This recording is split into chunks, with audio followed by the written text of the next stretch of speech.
안녕하세요.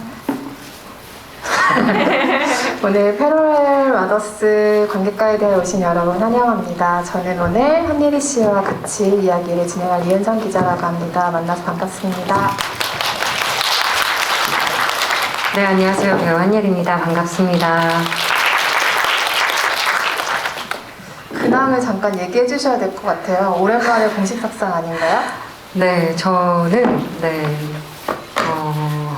놀았죠, 뭐. 작품을 보고 있는 중이다 라고 해석하면 되나요? 네. 작품도 보고 있고요. 그리고 조금 배우로서 부족하게 늘 생각했던 지점들을 좀 준비해 가고 있는 시간들을 좀 보냈어요. 네. 재정비의 시간을 가지셨군요. 오늘 저희가 오기 전에 아카데미 시상식을 봤지요. 네, 보고서 거의 생중계 랠리를 하듯이 막 연락을 주고받았는데 네. 사실 오늘 저희가 얘기할 작품도 아카데미 시상식 후보에 있었죠. 저는 그 네. 투샷이 너무 좋아서. 어떤 투샷 말씀하시는 거죠? 네, 하베르 바르뎀과 페넬로페 크루즈가 같이 나란히 이렇게 딱 있는 모습이 너무 아름답고, 이들이 너무 잘 어울리지만 정말 세계적으로도 참 대단한 배우들이잖아요.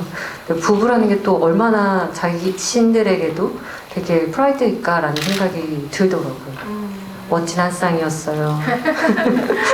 많은 부문이 치열했죠. 전 아카데미 시상식 보신 분들이라면 예측과 빗나가는 부분도 있었을 것이고 네. 예측한 대로 흘러갔던 부분도 있었을 건데 잠깐 얘기 나온 김에 하면 우리가 계속 그 얘기를 했잖아요. 알짜는 듀니다. 지금 기술상 올라간 거 거의 다 생겼다. 네. 벨파스트와 파워 오브 도그는 지금 어쩜 좋죠. 뒷 좋은 개살구였다. 그렇죠. 부문이 그렇게 많이 올라갔지만 상은 제대로 챙기지 못해서 너무 아쉽다 이런 네. 얘기를 하면서 저희가 또 티모시 샬라메 의상 얘기를 마무리를 했었죠. 정말 네. 너무 잘 컸어요. 그렇죠. 그 중에 이제 오늘 그 방영이 됐던 많은 부문 중에 사실 예측이 가장 저는 개인적으로 어려웠던 게 여우주연상 이었어요. 그리고 한예리 배우는 아카데미 회원으로 투표를 하셨잖아요. 네네. 누구에게 했는지 밝힐 순 없지만 그쵸, 어쨌든 지난해는 직접 현장에 가서 보시기도 하고 네. 또 투표도 하시고 오늘은 또 생중계를 보시면서 굉장히 남다른 하루를 보내셨겠네요. 아카데미 시상식과 관련해서는. 되게 저 자리에도 나도 있었었지라는 생각이 그냥 불현듯 들면서 너무 신기한 경험을 내가 했었던 게 맞구나라는 생각도 들었고, 그리고 되게 많은 좋은 영화들이 계속 생길 수 있는 힘이기도 하다. 많은 사람들한테 이렇게 박수를 받고 그리고 수고했다고 그리고 고생했다고 칭찬해주는 이런 자리들이 정말 필요한 자리이기도 하구나라는 생각도 다시 한번 들었어요. 그쵸. 마지막으로 아카데미 얘기 하나만 더 하면 아카데미 얘기를 오늘 할 데가 없어가지고. 그쵸. 저도요. 그쵸. 저희 둘이 같이 했잖아요. 그쵸. 그래서 오늘 윌 스미스 덕에 제가 갑분싸라는 게 이런 거구나를 진짜 확실하게 실감을 했어요. 네. 살짝 놀랬어요. 너무 놀랐어요. 네. 처음에는 이게 쉬운가 뭔가 막 네. 이러고 있다가 근데 그냥 우리끼리 편하게 얘기지만 둘 다 똑같다. 공식적으로 그렇게 남의 치부를 그쵸. 진짜 속된 말로 입을 턴 사람이나 또 그렇다고 웃다가 아내 표정 보고 눈치 봐서 올라와서 때린 사람이나 그게 그거다라는 생각을 어쨌든 개인적으로 하고 있었는데요. 매번 큰 이슈들이 항상 있었던 것 같아요. 근데 이런 식의 폭력 이슈는 처음이라 그쵸. 너무 당황스럽긴 한 것 같아요. 그래서 지금 미국에서는 사실 국내 반응보다 훨씬 세게 그 윌 스미스에게 문책하는 반응률이 좀 많은 것 같긴 하던데 어떤 식으로 이야기가 또 흘러갈지를 궁금해하기도 하고 어쨌든 페넬로페 크루즈가 여우주연상 후보에 올랐던 작품을 오늘 보셨어요. 패러렐 마더스라는 작품 보셨는데 영화를 보기 전에 혹은 아니면 이 패러렐 마더스라는 제목에서 상상하셨던 어떤 이야기가 있을까요? 저는 처음에 제목만 들었을 때 이 영화에 대한 정보가 전혀 없을 때는 동시대가 아니라 다른 시대에 평행 무주같이? 네. 그런 어머니들의 이야기인가? 라는 생각을 하나 했었고요. 그리고 어머니와 딸에 관한 이야기인가? 라는 생각을 했었어요. 충분히 할 수 있는 생각인 것 같아요. 왜냐면 알모도바르 영화 좋아하시는 분들이라면 이 사람의 이야기의 원류 같은 세계가 어머니, 모성이라는 것들은 다들 알고 계실 거고, 페넬로페 크루즈가 출연했던 귀향이라는 영화를 봐도 그렇죠. 어머니를 유령으로 만들어버리는 아주 간단한 아이디어로 엄마와 딸의 아주 감동적인 이야기를 하기도 하잖아요. 충분히 짐작하셨을 내용도 네. 펼쳐질 법한 이야기였는데, 이 영화에서 중요한 건 서스펜스 같아요. 그러니까 스릴러와 서스펜스의 차이점은 많이들 알고 계시겠지만, 서스펜스는 관객은 알고 있는데 주인공은 모르는 상태인 거죠. 네. 그러니까 테이블 밑에 폭탄이 있는 걸 우리는 아는데 주인공은 모르고 테이블에 앉는 거예요. 그러면 관객은 불안하죠. 저 폭탄이 언제 터질까? 그걸 생각하는 게 서스펜스고, 폭탄이 붙어있는 걸 주인공도 모르고 관객도 모르는 게 스릴러죠.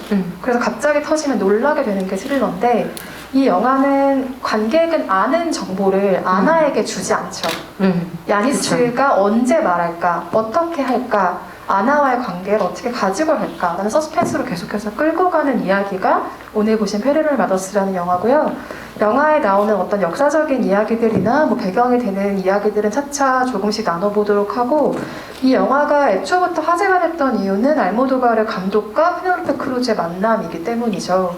그래서 이 두 사람이 지금 이 작품까지 7편의 작품을 같이 했어요. 라이브 플래시라는 작품을 시작으로 내 어머니의 모든 것, 귀향, 그리고 브로큰 임브레이스, 이 작품을 많이들 모르실 텐데 중간에 이 작품을 꼭 보셔야 하는 건 아닙니다.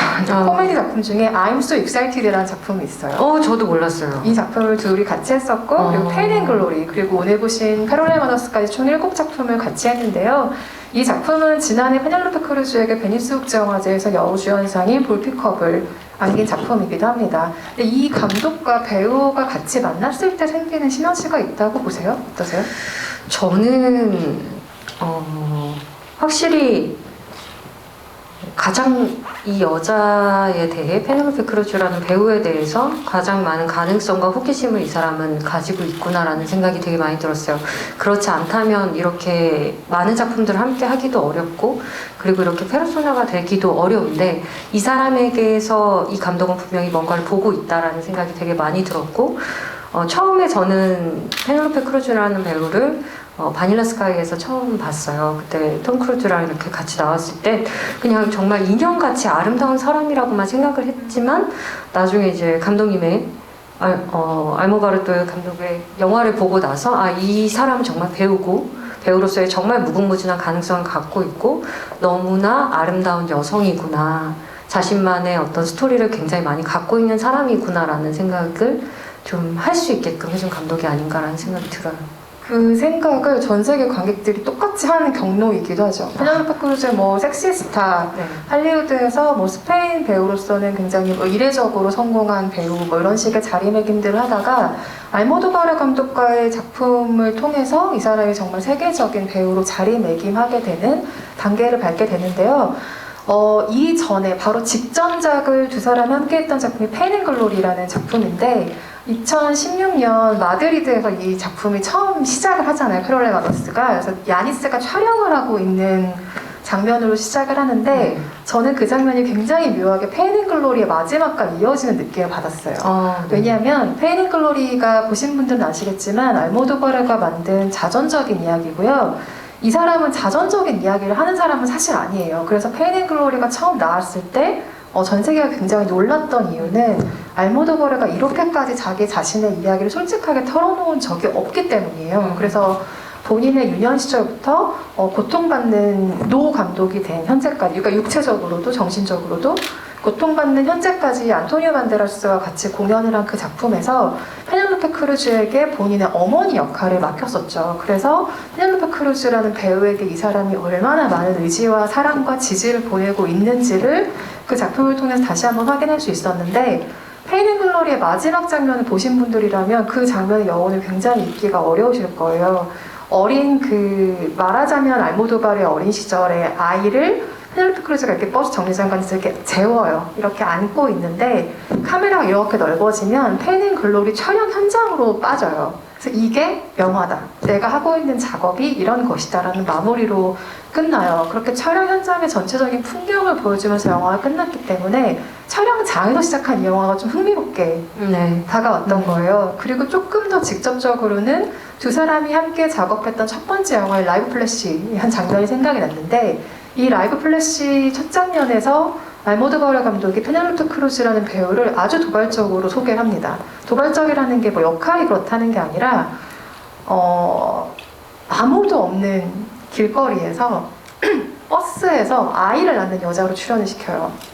그래서 그 오프닝 시퀀스가 1970년대 장면으로 시작을 하는데, 거기서 빅토르라는 아이를 낳는 어머니 역할로 페넬로페 크루즈를 본인의 세계에 처음 발을 디디게 만듭니다.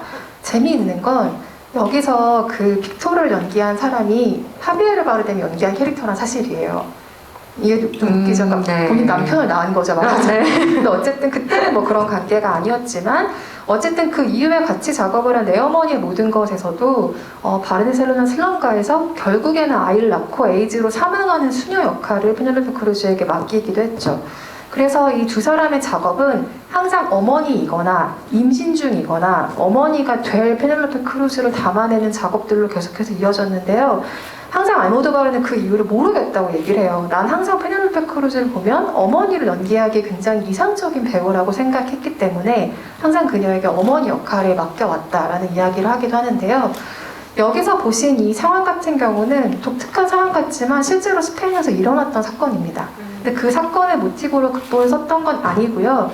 내 어머니의 모든 것이란 작품이 나왔을 때 이미 알모도바르가 페넬로페 크루즈에게 말합니다. 나와 세 번째 영화를 같이 찍자. 그러니까 이 약속은 굉장히 오래된 약속인데, 그때 생각했던 이야기예요. 그러니까 미혼모가 두 명의 미혼모가 병원에서 같은 날 출산을 하는 관계로 만나게 되고, 한 명은 지금 여기 아나의 상황처럼 원치 않는 성폭력으로 임신을 한 여성이고, 한 명은 자리를 굉장히 잘 잡은, 사회적으로 자리를 잡은 여성인데 아이를 낳는, 그렇게 만난 여성의 관계 정도를 생각했다가 이 이야기를 20년 동안 디벨롭을 시킨 결과 오늘 보신 이야기처럼 스페인 내전의 뿌리를 찾아가는 이야기와 연결을 하게 된 거죠. 그래서 페넬로페 크루즈를 다시 한번 어머니로서 영화 안에서 활용을 하게 되는데요.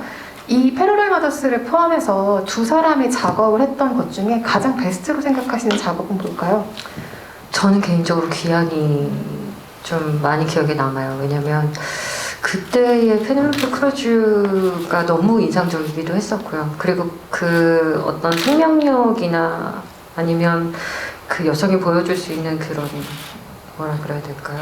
그 어머니로서의 강인함? 이런 것들이 되게 많이 느껴졌고, 그럼에도 불구하고 나의 어머니 앞에서는 또 한없이 또 작아지는 그런 모습들, 그리고 그런 것들이 너무 참 통속적이기는 하지만 결국에는 되게 따뜻하게 마무리가 되는 그 모든 것들이 되게 이 감독님의 영화는 이런 영화구나라는 거를 조금 더 확 와닿게 해준 영화가 귀향이었던 것 같아요. 그래서 개인적으로는 가장 좋아합니다. 저도 귀향의 많은 장면들을 좋아하는데, 혹시 귀향이란 영화를 보지 않으신 분들은 이 영화를 보고 각자의 공간으로 돌아가셔서 빠른 시일 내에 꼭 그 영화를 보시기를 정말 추천을 드립니다. 알모도바르와 페넬로페 크루즈가 만든 가장 아름다운 작품 중에 하나고요. 이따가 귀향 얘기를 또 잠깐 이야기와 연결지어서 설명을 해드리겠지만, 가부장으로 대변되는 그 아버지들의 세계 때문에 여자들의 세계가 파괴되는 이야기예요. 과거에는 그렇게 파괴가 됐지만 이후에는 유령이라는 어떤 모티브를 통해서 다시 어머니와 딸 세대 간의 연결이 되고 그들의 연대가 다시 화해되는 여성 공동체의 이야기를 굉장히 아름답게 그리고 있는데, 거기에서 그 원제가 볼베죠. 그러니까 그 귀향이라는 건 스페인어가 볼베인데, 거기서 그 동명의 노래를 부르는 페넬로페 크루즈의 장면이 있어요. 실제로 배우가 부른 건 아니고 정말 환상적인 립싱크한 장면이긴 한데 정말 궁극의 립싱크를 하고 있죠. 어쨌든 그 장면으로 아주 강력하게 기억이 되는 영화이기도 하고, 아까 제가 잠깐 언급했던 페인 앤 글로리의 그 마지막 장면, 그리고 어머니로서 등장했던 그 모든 장면들에서 굉장히 숭고한 아름다움 같은 게 느껴져요. 그래서 페넬로페 크루즈와 알모도바르의 작업 중에 이 영화를 포함해 딱 3개를 꼽으라면 저는 페로레 마더스, 그리고 페인 앤 글로리, 귀향을 꼽고 싶어요. 네. 하지만 아까 얘기했던 코니 작품 빼고 사실 다 추천하고 싶긴 한데 어쨌든 네, 그렇습니다. 근데 배우의 입장을 생각을 해보면 다른 작품도 중간중간 뭐 개인적인 작업들도 하긴 하지만 한 명의 감독과 계속해서 지속적으로 어떤 분기점마다 작업을 하고 나이가 들어간다는 게 어떤 경험이에요? 혹시 생각해보신 적이 있으세요? 굉장히 큰 영광일 것 같고 일단은 그리고 글쎄요 누군가에게 그렇게 계속 강렬해질 수 있다는 거는 엄청 큰 복인 것 같아요. 그리고 그만큼 그 사람이 갖고 있는 어떤 에너지라든지 아니면 그 사람의 인생이라든지 아니면 그 사람이 정말 아주 가지고 태어난 뭔가가 정말 다른 사람과 다르다는 이야기일 것 같아요. 그 사람 한 사람에게 그만큼 큰 자극을 줄 수 있는 거라면 너무 환상적이지 않을까라는 생각은 들어요. 언젠가 누군가 그러면 이런 식의 작업을 제안한다면 그 감독과 계속 나이 들어가면서 작품을 찍으실 용의가 있으십니까? 그러면 김종관이라든지 누군가 제안을 한다면. 근데 한국에서 그렇게 자주 영화를 찍기가 힘들어요. 한국은 시스템이 조금 달라서 그런지. 그래도 저는 같이 함께 했던 감독님들과 좀 작업을 꾸준히 하면 좋겠다라는 생각이 들고 제가 나이를 먹으면서 보여줄 수 있는 또 다른 모습들이 있을 거라고 생각을 해요. 그리고 아마 감독님들이 배우의 모습을 가장 유심히 보는 사람들이기 때문에 그 사람이 기억하는 어떤 내 모습들이 있을 테고 그리고 지금의 이 나이에 또 제가 보여줄 수 있는 모습들이 있을 테니까 그런 부분들을 이렇게 왔다 갔다 하면서 좋은 작품들을 만들 수 있다면 너무 좋을 것 같아요. 말씀하신 것처럼 한 작품 한 작품도 운때가 맞아야 되고 네. 좀 시간과 작업에 다 모든 것이 좀 속된 말로 아다리가 맞아야 이게 가능한 일이긴 한데 이 작품 같은 경우는 리허설만 3-4개월 정도를 했다고 해요. 정말 연극처럼 계속해서 리허설을 했고 여러 가지 이유가 있지만 페넬로페 크루즈는 알모도바르의 작업에 너무 익숙한 사람이잖아요. 그런데 여기서 아나를 연기한 밀레나 스밋 같은 경우는 알모도바르와 첫 작업인데다가 이 사람이 두 번째 영화예요. 첫 번째 영화를 찍고서 그 네. 프로모션 기간 중에 이 영화의 오디션을 계속해서 보게 된 겁니다. 그래서 뭔가를 검색을 해도 잘 나오지 않더라고요. 네, 작품이 하나밖에 없는 사람이고 네. 원래는 모델 활동을 했던 밀레나 스밋이라는 배우인데요. 4번의 오디션을 계속해서 봤는데 알모도바르 영화인지는 몰랐대요. 오디션을 계속 보다가 네. 4번째 오디션을 봤을 때 콜을 받고 사실 이거 알모도바르 영화야 라는 이야기를 듣고 이 영화에 참여를 하게 됐고 그 이후에 4개월간의 리허설을 거쳐서 이 두 여성 간의 관계라든지 연대라든지 이런 것들을 조금 디벨롭 시키는 과정을 거쳐서 촬영에 들어갔다고 해요. 근데 이 영화는 아주 중요하게 등장하는 게 스페인 내전에 대한 이야기잖아요. 네. 사실 저는 이 영화를 보기 전에는 얘기가 그렇게 연결될 거라는 생각을 전혀 전혀 못했는데 못했어요. 네. 말하자면 이 영화는 그 뿌리찾기에 대한 이야기이기도 하죠. 그래서 두 갈래의 이야기가 따로 떨어져서 진행이 되는 것 같다가 결국엔 하나로 합쳐지는 네. 이야기인데 그 스페인 내전에서 묻힌 증조부의 유해 발굴 작업이 이 영화에서 굉장히 중요하게 등장을 해요. 근데 영화에서 어떤 기능을 하고 있다고 보셨어요? 그 이야기가 이 엄마들의 이야기와 어떻게 연결이 될까요? 저는 가장 인상적이었던 장면들은 그 아나랑 야니스가 결국에는 싸우게 되면서 너의 역사를 모르면 안 된다라는 이야기를 하고 너의 역사를 알아야지 네가 어디에 있을지 결정할 수 있다 이런 얘기들을 하잖아요. 그런 부분들이 아마 그 얘기를 하면서도 굉장히 심적으로 많이 아팠을 것 같다는 생각이 들더라고요. 그리고 그 말을 한 뒤에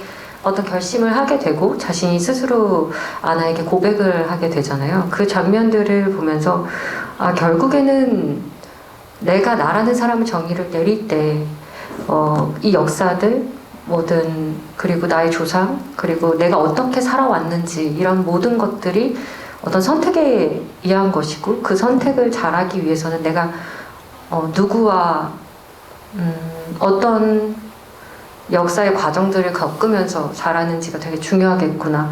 그래서 결국에는 이 아니스가 자신의 조상을 탈쓰려고 하는 것도 그런 이유 때문이겠구나라는 생각들이 되게 많이 들었어요. 그렇기 때문에 아니스가 그런 결심을 하고 솔직하게 아나에게 얘기할 수 있었고 그리고 자신도 그것에 대해서 감내를 해야 된다라고 생각을 했던 것 같아요. 네.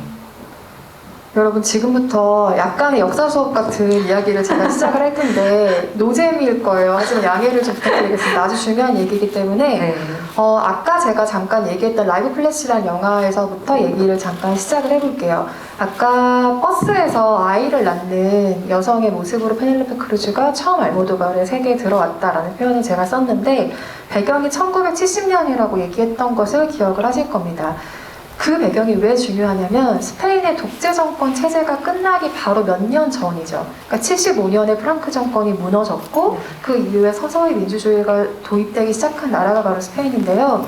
70년이면 75년으로부터 5년 전이니까 말하자면 과도기였던 거예요. 무언가의 움직임이 벌어지는 시기였고 그래서 그때 페넬로페 크루즈가 낳은 그 아이를 영화 안에서 어떻게 표현을 하냐면 마치 새로운 스페인의 탄생처럼 사람들이 막 이 아이를 대해요. 우리나라에서 마치 밀레니엄 베이비가 태어난 것처럼 그 지역 신문에서 이 아이의 탄생, 그러니까 밤중에 버스에서 태어난 아이가 얼마나 특이해요. 그러니까 그런 식으로 이 아이를 다루는 보도 같은 것들이 그 영화에 막 등장을 하게 되는데 그 영화를 보실 일이 있다면 한번 자세히 보세요. 그 아이에게 다가가는 카메라 움직임 자체가 조금 과하게 표현을 하면 예수의 탄생처럼 표현을 해요. 네. 그 베들레헴의 말구유에 정말 다가가는 것처럼 카메라가 다가가는 오프닝 시퀀스로 문이 열고 있는데 그렇게 문을 열었던 라이브 플래시란 영화는 마지막에 또 다른 출산의 어떤 것으로 그 영화의 문을 닫습니다.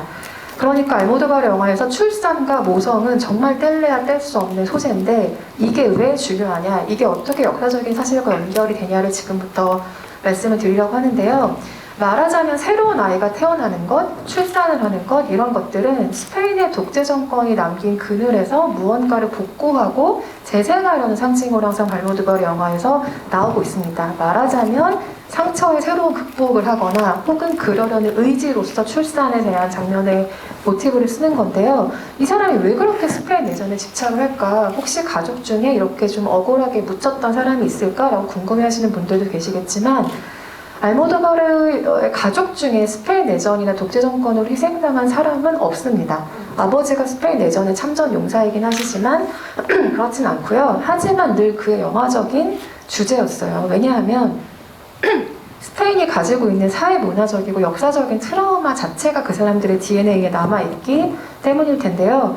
그리고 알모도바르의 초기 영화들을 보면 지금 영화와 굉장히 다른 점이 하나가 있습니다. 굉장히 비뚤어진 욕망, 성에 대한 집착 이런 것들이 나오는데요. 그녀에게 같은 영화. 그렇죠. 그래서 굉장히 알모도바르 영화 비판을 받았던 지점 중에 하나죠.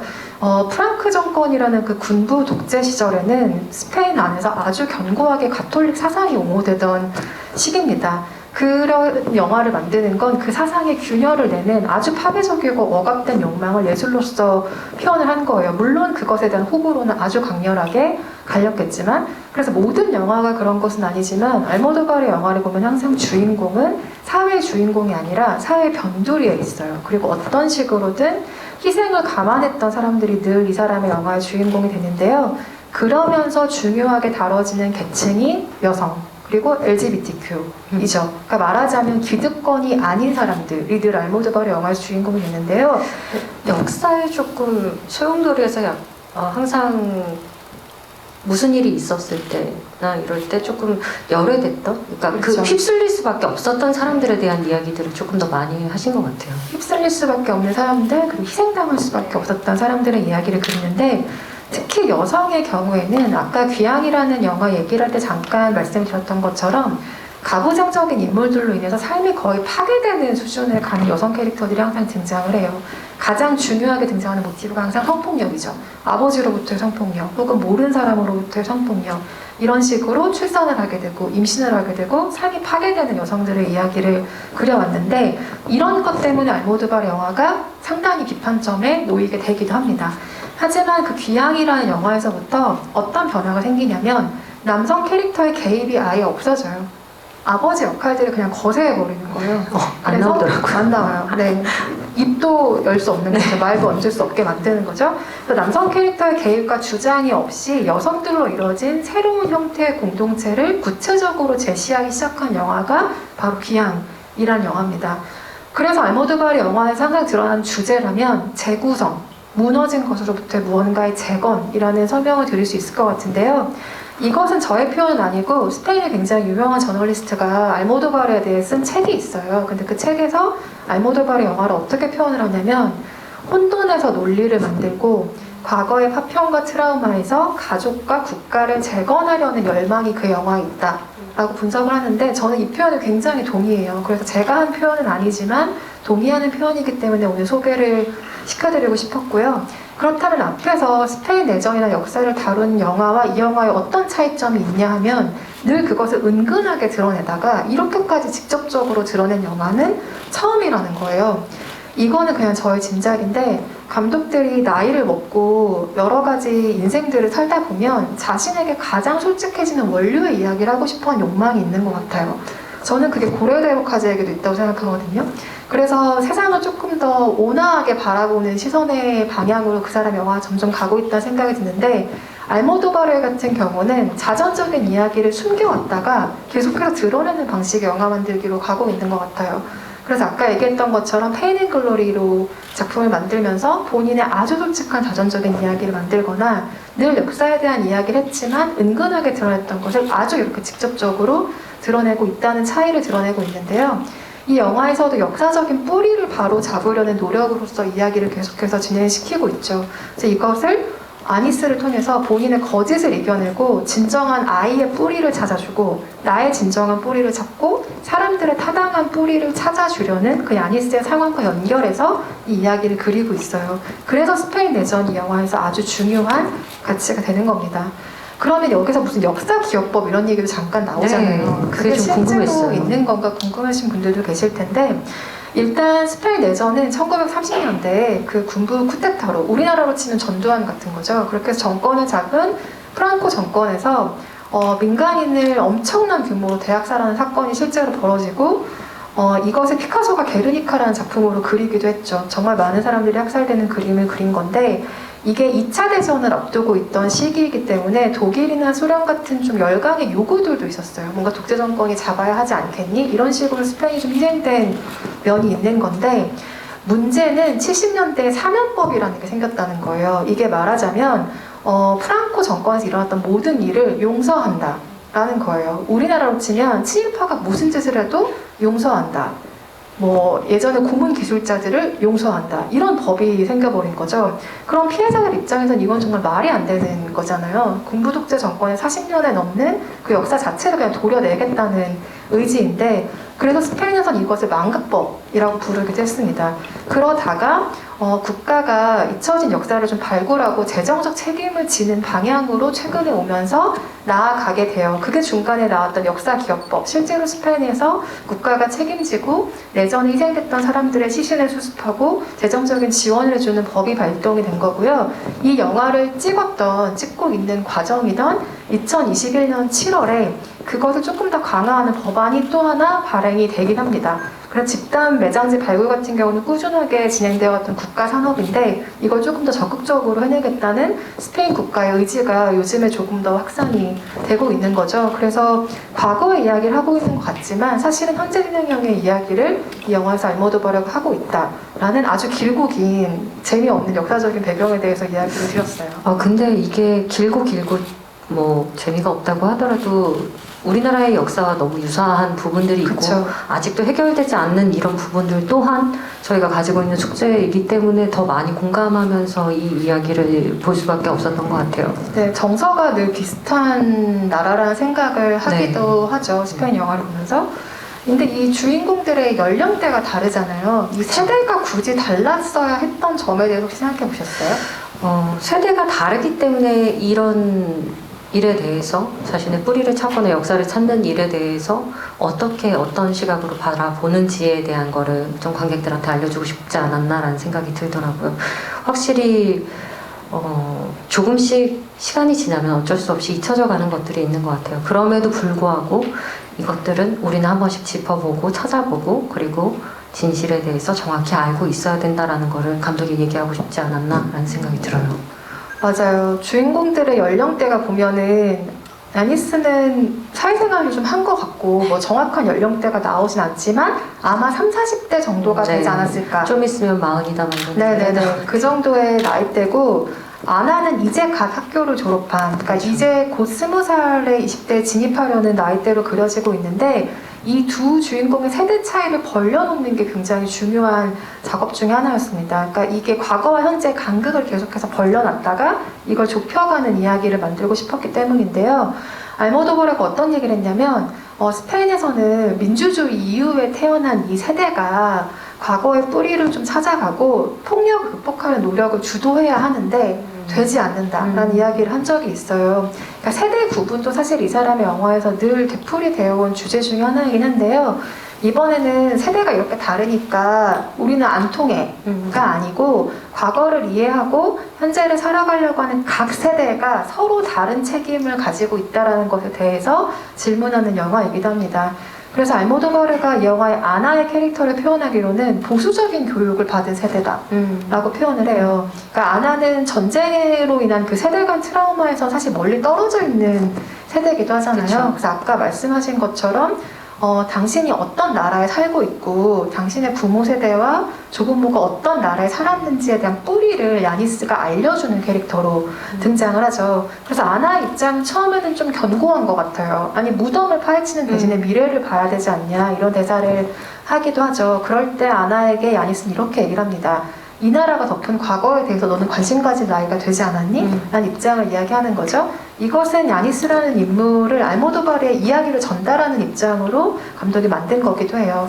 그러면서 야니스 또한 자기가 숨기고 있던 스페인 내전에서 많은 사람들을 모두 시체의 구덩이를 숨겼다면 이 사람은 진실의 구덩이에 대해서 계속해서 괴로워하는 입장을 취하죠. 말하자면 이 영화는 그 구덩이의 진실에 다가가는 영화라고도 할 수 있을 것 같고요. 저는 재밌는 장면은 그거였어요. 여기서 유전자 검사를 하잖아요. 네. 근데 그 친모를 찾기 위해서 이렇게 이 벌려오라고 하면서 유전자 검사를 하는데 나중에 장면을 보면 가족을 찾아주기 위해서 똑같이 유전자 검사를 해요. 그러니까 이 영화는 말하자면 진실은 어떻게 지워질 수 없는지에 대한 이야기를 그 유전자 검사를 통해서 하고 있는 것 같고요.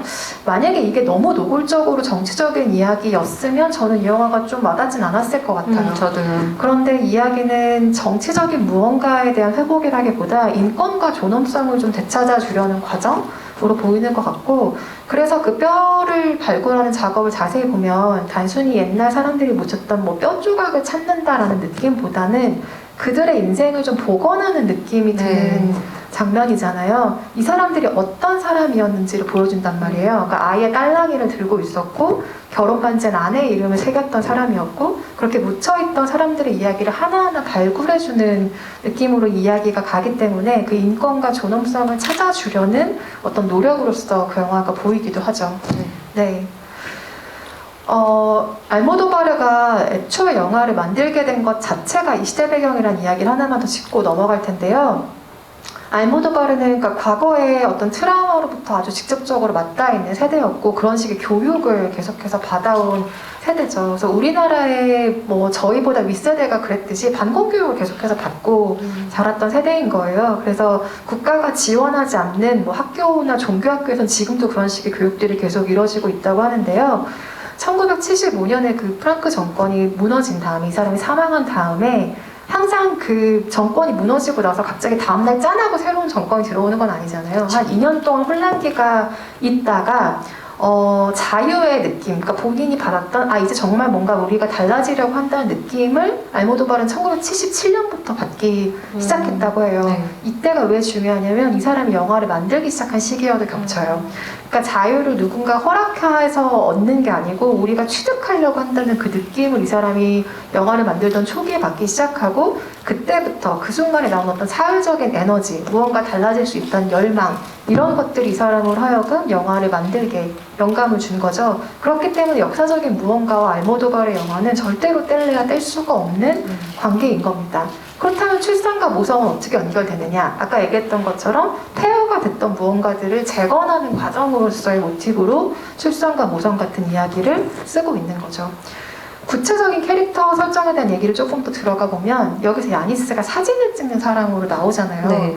근데 사실 배우들이 캐릭터를 분석하고 연기를 준비할 때 이 사람이 어떤 직업을 가지고 있고 뭐 어떤 취향을 가진 사람이고 이런 것도 굉장히 중요하잖아요. 그렇죠. 네, 만약에 이 영화의 야니스 역으로 스크립트를 받았다. 그러면은 이 직업 설정에서 어떤 디테일들을 좀 고민하셨을 것 같아요? 사진을 찍는 사람이란 설정에 대해서는? 글쎄요. 사실 뭘 더 할 수 있을까라는 생각이 들었는데 이미 충분히 사진을 찍는 사람이었고, 그리고 그걸 넘어서서 얼마나 이 사람이 직업인으로서 사회의 일원으로서 잘 살아가면서 아이도 기르고 이렇게 헤쳐나가는 모습들을 좀 보여주고 싶었던 것 같아요. 그래서 어머니로서의 강함을 야니스한테 더 많이 받았고요. 그래서 사진작가로서는 글쎄요. 왜 앞에 사진을 찍는 사람이었을까요? 왜 앞에 사진을 찍었을까? 제가 생각한 건 그래요. 그러니까 사진이라는 게 프레임을 보는 일이죠. 그러니까 이거는 시각이에요. 누군가의 시각이라는 점이 아주 중요한데 이 영화에서 야니스가 찍은 사진들을 보여주잖아요. 네. 저는 그게 괜히 보여주는 건 아닌 것 같아요. 그러니까 예를 들어 카메라 렌즈를 통해서 이 사람이 어떻게 시간을 보내고 어떤 식으로 물건을 찍는 사람인지를 구체적으로 보여주잖아요. 모델을 대할 때는 어떻게 대하는지, 네. 이 사람에게서 어떤 것들을 보는지를 계속해서 보여주는데 이게 곧 야니스라는 사람의 시선을 얘기해주는 장치이기도 하죠. 그래서 이 영화는 은연중에 우리가 야니스라는 인물의 시선으로 계속해서 따라갈 것이라는 걸 직업으로서 이미 암시해주고 있다는 생각이 들어요. 또 하나는 사진은 기록이잖아요. 네. 그러니까 남겨지는 어떤 역사라는 거죠. 그리고 사라진 이들의 사진이 영화 안에 등장을 계속 등장하죠. 하기도 하고요. 그리고 야니스가 찍은 건 아니지만 뭐 유골들이 묻힌 곳에서 새롭게 사진을 네. 사람들이 찍기도 하고, 그래서 그 기록이라는 것, 그리고 누군가의 시선이라는 것, 이런 것 때문에 야니스의 직업이 사진을 찍는 사람이 되지 않았을까. 그리고 중정부가 또 사진을 찍었기 때문에 본인이 또 사진에 그렇죠. 더 가깝게 네. 그 직업을 선택했다는 것도 되게 인상적인 것 같아요. 그건 역시 뭐 뿌리로 이어지는 네. 역사와도 좀 관통하는 이야기이기도 하고요. 근데 저는 이 영화를 보면서 굉장히 아찔했던 게, 내가 만약에 저 입장이라면 어떻게 하지? 이 생각을 계속하면서 너무 심장이 콩닥거리는 느낌으로 봤거든요. 그쵸. 이게 시간을 잠깐 보신 분들이라면 알겠지만 1시간 반 동안 혼자 비밀을 숨기고 있어요. 그러다가 막판에 30분 동안 막 와랄라 얘기가 막 이렇게 되는 거예요. 만약에 야니스 입장이라면 막장 들어. 어떻게 하실 거예요? 자기 어. 딸이 아닌 걸 알았어. 그리고 이게 누구의 딸인지도 알 것 같아. 이런 상황이라면 어떻게 하실 거예요? 솔직히 저는 이 영화를 보면서 되게 놀랬던 것 중에 하나는, 저라면 아이를 정말 아무도 못 찾는 곳에 둘이 가서 살 것 같은 거예요.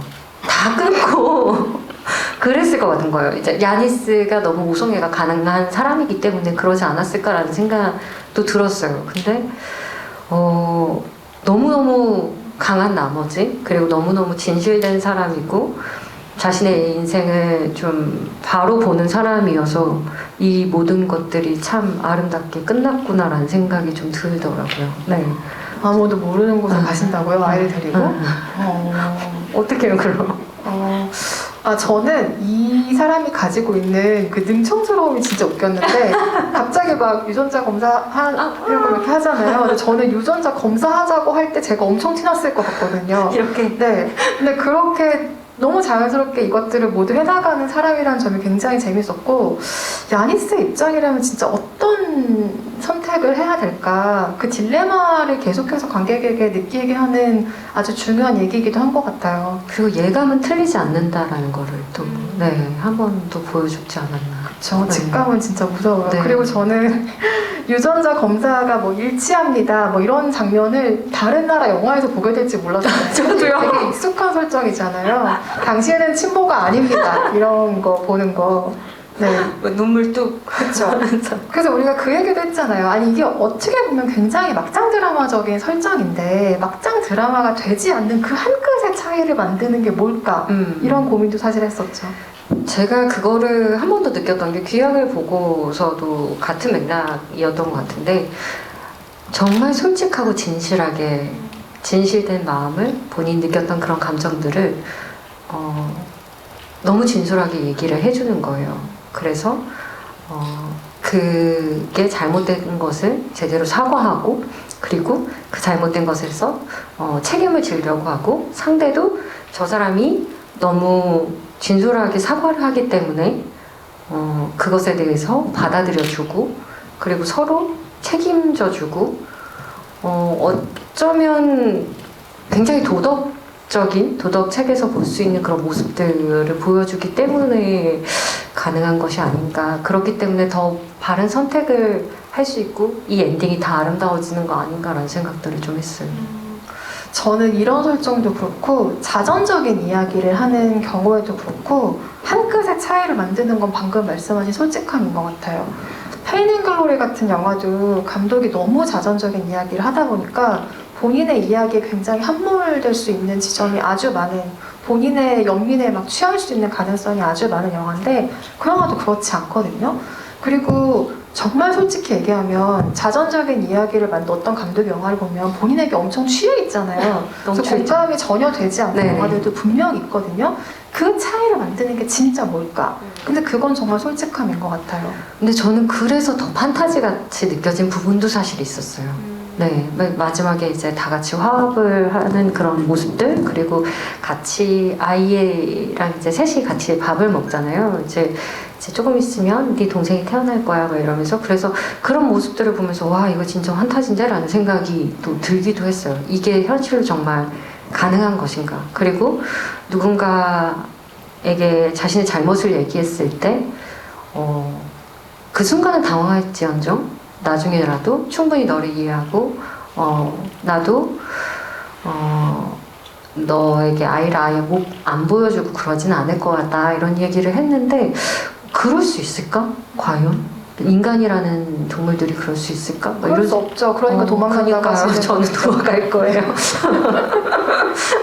그래서 영화의 결론에 대한 이야기로 지금 자연스럽게 갔는데 야니스는 새 아이를 가지게 되고 아나와 좀 느슨한 가족 공동체를 만들 것처럼 영화가 끝나기도 하죠.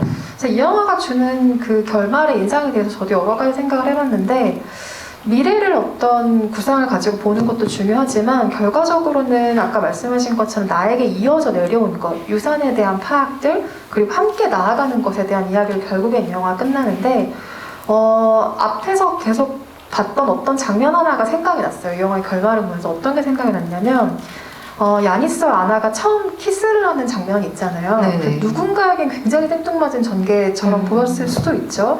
그런데 그 장면이 제가 왜 인상적이었냐면 키스를 하는 앞에 얘기가 중요한 거예요. 네. 거기까지 어떤 얘기를 하냐면 야니스 가문의 여성들에 대한 이야기를 해요. 그쵸. 네, 싱글맘으로 자기를 키웠던 어머니, 할머니 이런 식의 얘기들을 하면서 그쪽 가문의 여성들에 대한 이야기와 우리에게 태어난 우리의 딸, 아직 얘기를 하지 못했지만 이 세실리아를 위한 건배를 하고 나서 두 사람 키스를 하거든요. 그 모든 여성, 어머니로부터 이어진 그 유대와 역사에 대한 이야기를 결국엔 영화가 하고 있구나라는 생각이 들어서 그 장면과 계속 연결해서 이 장면의 마지막을 생각하게 되더라고요. 그런데 이 영화는 또 보게 되면 그 황홀한 색감 같은 것에도 계속 반하게 되는 영화이기도 하잖아요. 그쵸. 색감을 얘기하긴 저희가 오늘 의상 색감 너무 칙칙하긴 한데 어쨌든 그 스페인 영화 혹은 알모도바르 영화 특유의 그 다채로운 색감과 스타일에 대한 얘기도 한번 짚고 넘어가 볼까요? 저는 이게 스페인 영화여서 이런 것일까라는 생각도 한번 했었고 그리고 역시 감독님의 영화이기 때문에 더 색채감이 있다라는 생각도 들었었고 그리고 배우들이 입고 나오는 옷들이 정말 컬러풀해요. 웬만한 감독님들이 피할 모든 의상들을 다 입고 나오고 심지어 빨간색의 의상들은 주지도 않잖아요. 근데 이제 마지막 특히 이제 중간중간에 가끔씩 빨간색을 입고 나오는 야니스가 입고 나오기도 하지만 맨 마지막에 이제 빨간 스웨터를 입고서 이제 DNA 샘플을 받으러 다니는 모습을 보고선 이 빨간색이라는 게 이 사람한테 얼마나 중요한 색인지 얼마나 생명력을 갖게 해주는지 그리고 이 캐릭터의 의지라든지 이런 힘, 에너지 이런 것들을 표현하고 있다는 생각들이 되게 많이 들었어요. 저도 알모도바르 영화 보면 그 색감에서 늘 정말 엄청난 생동감? 막 꿈틀거리는 생명력? 이런 것들이 느껴지는데 이 색감 활용의 최고봉을 보실 수 있는 영화는 페인 앤 글로리입니다. 왜냐하면 거기서 안토니오 반데라스, 그러니까 본인의 자전적인 캐릭터를 투영한 그 인물이 살고 있는 아파트가 실제 알모도바르의 아파트예요. 그리고 세트를 지었지만 이 세트도 거의 자기 집으로 옮겨온 거나 마찬가지의 상황으로 만들었는데 알모도바르는 실제로 뭘 살 때 이게 내 영화에 나오겠다는 걸 생각을 하고 산대요. 아. 네, 뭔가를 살 때 가구를 네. 사든지 뭐 그림을 사든지 네. 뭘 살 때도 내 영화 중 하나에서 얘들이 자리를 어딘가에 가겠거니라는 생각으로 사는데 왜 그렇게 항상 미술에 화려하게 집착을 하세요? 왜 이렇게 화려한 색감을 쓰세요? 라는 질문을 누군가 하면 항상 알모도바르는 이렇게 얘기해요. 저는 켄로치나 다르덴이 아니기 때문이죠. 라는 이야기를 하면서 그런 스타일을 저는 만들지 않습니다. 라면서 항상 이런 얘기를 해요. 저의 영화는 누군가의 삶을 대변합니다. 저는 삶에 대한 영화를 만듭니다. 하지만 영화라는 건 일종의 가공물이기도 하죠. 이런 기교를 부리면서도 캐릭터의 진심을 보여줄 수 있다는 것을 저는 제 영화로 증명하고 싶습니다. 라는 이야기를 하기도 하죠. 저는 그래서 조금 인상적이었던 장면 중에 하나는 처음에 두 사람이 이제 조리원 동기가 되죠. 그리고 이제 처음으로 아나의 엄마가 이제 처음이 아니죠. 두 번째인가 이제 오디션에 합격해서 딱 들어서요. 그래서 소파에 앉고 이제 아이를 가진 이 두 엄마는 침대 쪽에 나란히 앉는데 이 두 엄마의 뒤쪽은 노란색이었고요. 이 아나의 엄마의 뒤쪽은 좀 하늘색인가 약간 푸른색 계열이었어요. 파란색 계열인데 거기서 딱 뭔가를 보여주는 느낌이 되게 컸어요. 이 사람과 이 두 사람은 다르다. 다른 엄마의 어떤 포지션을 갖고 있고 이 아나 또한 야니스와 같이 어떤 모성애를 갖게 될 것이다라는 것을 좀 암시하는 느낌이 들어서 이런 식으로도 또 미술이 쓰이는구나라는 생각이 들었었고 그리고 개인적으로 참 그냥 좀 강렬하게 남았던 거는 저는 야니스의 테라스에 식물이 많은 거 그리고 거기에 빨간색 재떨이조차도 예뻤다는 거 그게 좀 강렬하게 좀 남았어요. 테라스에 식물을 놓는 것도 알모도바르의 취향인 것 같아요. 제 기억으로는 알모도바르 영화에서 아파트 테라스가 가장 많이 나오는 영화는 신경쇠약 직전의 여자예요. 네. 왜냐하면 거기서 사람들이 집 안에서 다 잠들어 버리기 때문에 얘기를 하는 사람들은 테라스로 나와야 되거든요. 그래서 그 테라스 장면이 굉장히 많이 보이는데 거기도 식물이 정글처럼 막 우거져 있던 풍경들이 생각이 나고 여기서 그 미술의 활용을 자세히 보면 사람들이 굉장히 생동감 있게 본인의 욕망을 드러내는 장면에서는 이렇게 컬러풀한 화면들을 쓰고 있고 고백을 하는 아이에 대한 고백을 하는 그 장면부터 갑자기 영화의 조도가 막 떨어지기 시작해요. 그래서 야니스가 둘 다 잃을 게 내가 너무 무서웠다라는 고백을 하는 장면을 자세히 보면 어두운 침실에서 네. 스탠드 하나만 켜놓고 굉장히 작은 빛에 의지해서 두 사람이 이야기를 하고 있거든요. 심지어 뒤에 남자 배우는 막 보이지도 않으려고 그래요. 그렇죠. 그리고 아나가 아이를 데리고 떠난 다음에 아르투로가 집에 왔을 때도 부엌 간접등만 켜고 색채가 거의 없는 상태로 이야기를 나눠요. 그러니까 인물들의 감정에 따라 사실 색채와 빛을 활용하고 있는 거죠. 아이가 떠나고 본인의 진심이 아주 초라한 진심이 발각해졌을 때는 영화 전체에서 빛과 색깔이 좀 사라지는 것 같은 인상을 받기도 하실 거예요. 아까 의상에 빨간색 얘기하셨잖아요. 페넬로페 크루즈는 그 의상을 어떻게 해석을 했냐면 빨간색을 의상으로 선택을 하면 갑자기 이 주인공의 캐릭터가 스릴러적인 면모를 가진 무언가로 보이는 순간들이 있다라는 생각을 배우가 하게 된다는 거죠. 그래서 심지어 어떤 사람들은 빨간색을 보면 야니스가 아나를 죽일 것 같은 생각을 하기도 한다는 거예요. 네, 은연중에 네, 이 장면이 갑자기 스릴러로 치환이 된다거나 밀실 공포로 바뀐다거나 네. 이런 식의 상상을 누군가는 하게 한다는 거죠. 그런데 빨간색은 알모도바르가 여주인공에게 늘 입히는 색상이기도 해요. 아마도 그런 식의 효과를 기대하기도 할 것이고 본인의 인터뷰 의상도 늘 빨간색이 맞기 때문에 본인의 취향과도 맞닿은 색이기도 할 텐데 이 영화 이후에 틸다 스윈튼과 함께 찍은 휴먼 보이스라는 영화가 있는데 거기서도 틸다 스윈튼에게 빨간색 옷을 입힙니다. 그래서 이 빨간색이라는 색상 역시 알모도바르 영화 중 굉장히 중요한 색상이라는 얘기를 드리고 싶고요. 마지막으로 그 모성 어머니들에 대한 이야기를 좀 해볼까요? 네. 왜냐하면 알모도바르 영화에서 늘 모성의 환상성에 대한 비판도 있기도 하거든요. 어떻게 저런 어머니들이 있을 수 있냐? 어떻게 늘 고통받는 어머니들이 모든 걸 끌어안을 수 그쵸. 있냐라는 이야기도 나오는데 여기에 굉장히 다양한 어머니의 모습이 등장을 하죠. 네, 저는 그래서 다양한 어머니의 모습들이 보였던 것도 좋고 아나의 어머니 또한 사실 원치 않은 임신을 했고 또 어쩔 수 없이 자신의 꿈과 자아를 실현하기 위해서 또 아이를 멀리할 수밖에 없는 그런 상황들에 대한 얘기들을 하는데 그것들이 그냥 인생의 다 어떤 과정 속에 있는 것이고 누구는 다시 그거를 회복하고 싶어 하면서 또 잘 해보려고 하는 경우도 있고 그것에 대해서 또 묻어두고 싶어하는 사람들도 있을 테고 또 아니면 야니스처럼 정말 따뜻한 가정에서 이렇게 할머니의 사랑을 충분히 받고 나도 나중에 아이를 저렇게 가져야 되겠다 하지만 누군가가 원치 않는다면 난 그 사람과 정확하게 정리를 하고 난 그래도 아이를 낳을 것이다 이렇게 진취적으로 또 생각하는 다양한 어머니들이 나와서 되게 좋았던 것 같아요. 누구 하나 잘못된 선택이라고 얘기할 수도 없을 것 같고 또 탓할 수도 없을 것 같고 충분히 이해가 가는 부분들을 설명해 주지 않았나라는 생각도 들었어요. 모성은 애초에 완전할 수가 없잖아요. 그쵸. 그걸 뭐 누가 알겠어요. 근데 그 불완전한 존재로서의 모성을 이용해서 계속 그리고 있다는 점이 저도 참 좋았고 모두가 불완전해요. 네. 아나는 아나 나름대로 처음에 좀 책임감이 부족한 엄마처럼 물론 원치 않는 임신이었고 너무 폭력적인 임신이었지만 그런 존재로 등장을 하고 야니스도 사실은 보수적인 입장으로 생각을 하면 그냥 아빠 없는 아이를 낳은 거죠. 그렇죠. 본인의 선택으로. 그리고 본인의 일과 육아를 조율해야 되는 아주 좀 어려운 상황이 있는 거고 아나의 어머니 테레사는 뭐 말할 것도 없죠. 그쵸. 말하신 것처럼 성공을 향한 욕망이 훨씬 더 중요한 사람이고 아내와 엄마보다는 배우가 되고 싶었던 네. 사람이고 그런데 이걸 어떻게 판단할 수 있겠어요? 세상에 어떤 엄마와 모성이 정답이라고 할 수가 있겠습니까? 그런데 이 영화 그리고 있는 것은 결국 그렇게 다양한 어머니들을 통해서 부재하는 아버지들이거나 혹은 본인이 스스로 자격을 상실해버리거나 이런 아버지가 아니라 남아서 어떻게든 자기의 역사를 재건하고 딸에게 유산을 물려주는 어머니로서의 모습을 그리고 있다는 점이에요.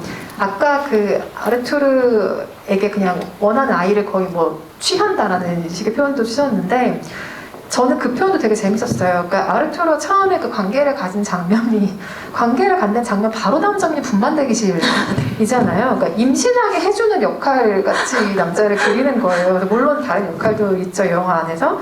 근데 반면 같은 그 아주 친밀한 섹스의 관계의 장면이라도 야니스와 아나의 장면을 보면 굉장히 감정적인 교류가 충분히 있고 설득력 있는 묘사로 그리고 있거든요.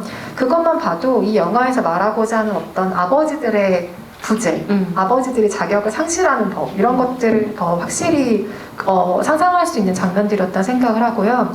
결국에 이 영화가 말하는 거는 그 여성들이 가지고 있는 비극적이지만 영웅적인 그 강인함에 대해서 결과적으로 이야기를 하고 있죠. 그리고 그것들을 파괴된 무언가에서 재건하고 다시 연결하는 그 여성들의 힘에 대해서 이야기를 하고 있고 그건 결국 알모도바르가 항상 가장 잘해온 이야기이기도 합니다. 그래서 고통 속에서 아름다움을 어떻게든 발견하고 그걸 생생한 생동감으로 유지하려는 아주 강인한 삶에 대한 의지를 빛낸다는 점에서 이 영화는 알모도바르의 영화의 가장 연장선에 있기도 하고 또 가장 멀리 나아간 영화이기도 하고 그런 생각이 드네요. 네. 그리고 저는 개인적으로 그 장면도 되게 좋았어요. 그 아나가 처음 이제 집에 찾아왔을 때 뭐 집안일을 한다든지 아니면 요리를 한다든지 이런 거를 하나하나 가르쳐 줄게라고 얘기하는 그런 장면들을 보면서도 뭔가 부모에게 받아야 되는 어떤 지혜, 가르침 같은 것들이 있잖아요. 가정에서 자연스럽게 배우게 되는 그런 것들이 사실 아나한테는 없었고 익숙하지도 않고 하지만 누군가가 또 아나의 어머니처럼 야니스가 아나의 어머니처럼 다시 그런 것들을 가르쳐주고 알려주고 하는 모습들이 되게 아름답기도 하고 또 누군가는 또 그 자리를 이렇게 잘 메꿔주고 할 수 있고 그리고 여성의 연대적인 어떤 그런 모습들 그런 것들도 잘 표현된 것 같아서 그 장면도 참 좋았어요. 저는 그냥 뭐 반은 농담을 하는 말이지만 저희 둘의 관계를 생각하기도 했어요. 물론 충분한 사랑을 받고 자라셨지만 제가 부족한 사랑을 더 드리고 있지 않습니까? 늘 받기만 해서 어쩌죠? 저희가 같이 요리를 할 때 장면이라든지 이런 것도 은연중에 생각이 나기도 하고 네, 제 주방에 더 많이 계신 분이 그렇죠. 이 집 주방 거의 제 주방처럼 제가 사용하고 있거든요. 어쨌든 TMI였고요. 그 채팅방을 열어서 이야기를 받는 걸로 알고 있었는데 아무도 얘기를 안 올리셨네요. 저희가 얘기를 너무 많이 했나 봐요. 네, 입장만 하시고 아무런 의지 표명을 하지 않으셔서 그냥 저희가 알아서 많은 얘기를 한 걸로 생각을 네. 해야 될 것 같아요. 네, 시간도 마침 1시간이 훌쩍 지난 상황이에요. 아, 그거 하나 물어보셨었잖아요, 저한테. 뭘 물어봤죠, 제가? 한국에서 만약에 찍게 맞아. 된다면. 네, 이 영화를 만약에 한국에서 리메이크하게 된다면 네. 뭔가 거창한 답변을 준비했거든요. 아니요, 거창한 건 아니고요. 궁금했어요. 저도 개인적으로 네. 문성 기자님이 어떤 배우를 초이스할까라는 게 조금 궁금했어가지고 저는 사실 배우를 떠올리지 못했어요. 감독님을 떠올리셨나요? 네, 누가 아. 리메이크하면 재밌겠다는 생각은 했어요. 근데 일단 먼저 얘기하세요. 저는 감독님을 생각을 못했어요. 저는 오히려 배우 염정아 선배님과 네 조효정 선배님이 야니스, 야니스, 네. 네. 그리고 이솜 씨나 김고은 씨가 아나를 하면 어떨까라는 생각이 들더라고요. 너무 재밌겠다. 저는 누구 생각했는지 아세요? 이경미 감독님. 그 비밀은 없다에서 이런 엄마를 그릴 수 있는 사람이라면 정말 새로운 모성에 대한 이야기를 할 수 있겠다는 생각을 늘 하고 약간 있는 무서운데요? 분들인데. 네, 이 영화가 서스펜스이긴 하잖아요. 네. 어떤 면에서는. 근데 이거 되게 재밌겠네요. 이경미 감독이 연출하고 염정아 혹은 조여정 혹은 이솜 혹은 김고은이 베스트 출연하는 아닌가요? 제안해볼까요? 리메이크로?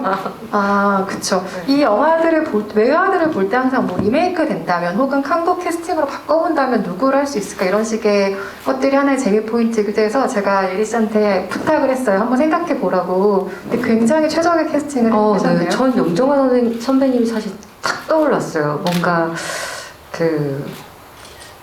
좀 어머니로서의 강한 역할이 되게 잘 어울릴 것 같다라는 생각이 들었고, 그리고 뭔가 그런 딜레마적인 모습들, 자신이 감추고 싶은 거짓과 진실에 대한 그런 것들이 되게 왔다 갔다 하면서 잘 표현해 주시지 않을까, 네, 그런 생각이 들었어요. 그래도 우리 둘 다 뻔뻔하게 한 일이라고 얘기하진 않네요. 그러니까요. 다행이야. 네, 가상 캐스팅에 대한 얘기까지 그냥 재미로 어디까지나 얘기를 한번 해봤는데요. 사실 본인이 출연하지 않은 영화를 가지고 얘기한다는 게 부담스러운 일이기도 하잖아요. 네. 근데 모르겠어요. 이게 늘 재미있고 좋은 영화를 보면은 막 얘기하고 떠들고 싶은 것 같아요. 저도 누군가와 소통하고 싶어지고 막 이 영화에 대해서 막 얘기를 나누고 싶고 이런 생각들이 자꾸 드는데, 그래서 영화음악, FM 영화음악 할 때 되게 재밌었던 것 같아요. 영화를 나는 영화만 연기 안 하고 영화만 계속 보고 살아도 살 수 있을 것 같은데 라는 생각을 그때는 진짜 막연하게 하곤 했었는데, 그만큼 좋은 영화를 만나면 참 기쁜 것 같아요. 네. 이 자리에 혹시 영화 관계자들이 와 계시다면 한예리 씨가 좋은 영화를 보면 막 얘기하고 싶으시다고 하니 주저없이 섭외를 좀 해주시기를. 지구의 여왕. 네, 한번 노려보세요. 한번 배우 자리. 왜 이러겠어요, 여신님. 왜 이러세요? 그래서 어쨌든 더 많은 영화 이야기를 만날 수 있으면 좋겠고요. 네. 머지않아도 작품으로도 한예리 씨 작품으로도 이야기를 하는 자리가 있으면 좋겠네요. 네, 그러게요. 저도 이제 좋은 영화 참 만나고 싶은데 지금 아직 코로나로 이제 영화 산업이, 영화 제작이 아직 있지가 않아서 빨리 정리돼서 다시 극장에서 이렇게 여러분들 자주 뵐 수 있는 그런 날이 빨리 왔으면 좋겠다는 생각이 들어요. 네. 네, 오늘 패러레마너스 재미있게 보셨다면 주변에 좋은 입소문도 많이 부탁드리고요. 좋은 영화에 대한 후기도 많이 남겨주시면 감사하겠습니다. 끝인사 한마디만 더 해주시고 자리 마무리할까요? 네, 오늘 만나서 뵙게 돼서 너무 즐거운 시간이었고요. 저만 즐거웠나? 네. 그러니까 마스크를 쓰고 계셔서 모르겠어요. 그러니까요. 어떻게 생각하고 계실지. 네, 그래서 영화에 대해서 이렇게 이야기를 많이 하고 또 질문해 볼 수 있는 그런 좀 시간들이 되게 오랜만에 가셔서 즐거웠고요. 이런 영화들을 만날 수 있고, 네, 이런 영화에 대해서 얘기할 수 있다는 게 참 큰 행복인 것 같습니다. 여러분 만나뵙게 돼서 반갑습니다. 네, 아까 아카데미 얘기로 시작을 해서 오늘 윌 스미스처럼 무대로 난입하는 분이 안 계신 걸 보니 우리가 말 실수는 하지 않았나 보다는 생각을 하면서 긴 시간 동안 이야기 들어줘서 감사드리고요. 알모도바르의 추천작은 꼭 한번 보시기를 정말 강력하게 권해드립니다. 안녕히 돌아가시고 알모도바르의 영화 행복한 시간을 또 보내셨으면 좋겠습니다. 감사합니다. 감사합니다.